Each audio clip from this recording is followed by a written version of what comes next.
Pemirsa kawentenan lu nyabran rahina selami tenganin bulan tatkala pandemi COVID-19 ring buleleng, kejantanan nedudang ngantos 5,4% rahina. Nganutin data saking Dinas Lingkungan Hidup Kabupaten Buleleng katureksain volume wiadin kewentenan lu katureksain ring TPA Bengkale ngawit abulan ungkuran ngantos sama 3 meter kubik rahina. Kanan sedurung virus corona kewentenan lu sanika asilang rahina ngantos sama 16 meter kubik. Punikeun nayang wenten penedunan makatah 5,4% nyabran rahina.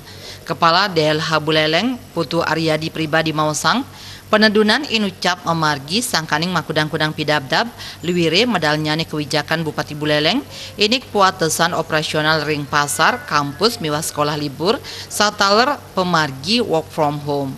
Rau mangkin petugas DLH Kantun Mekarya ring tengahing pandemi COVID-19 liwire sekadi mereresik ngangkut lu miwah pemilihan lu sane Kantun Katincapang.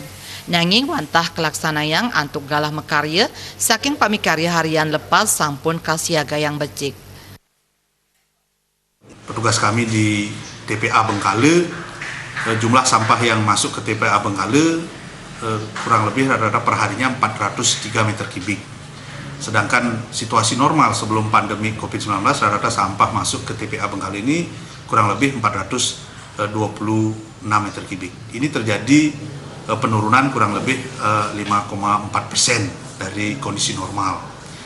Kemudian ini disebabkan karena kebijakan dari Bapak Bupati terkait dengan pembatasan operasional jam dan tutupnya pasar, yaitu dari jam buka pasar jam 8 pagi dan tutupnya jam 4 sore.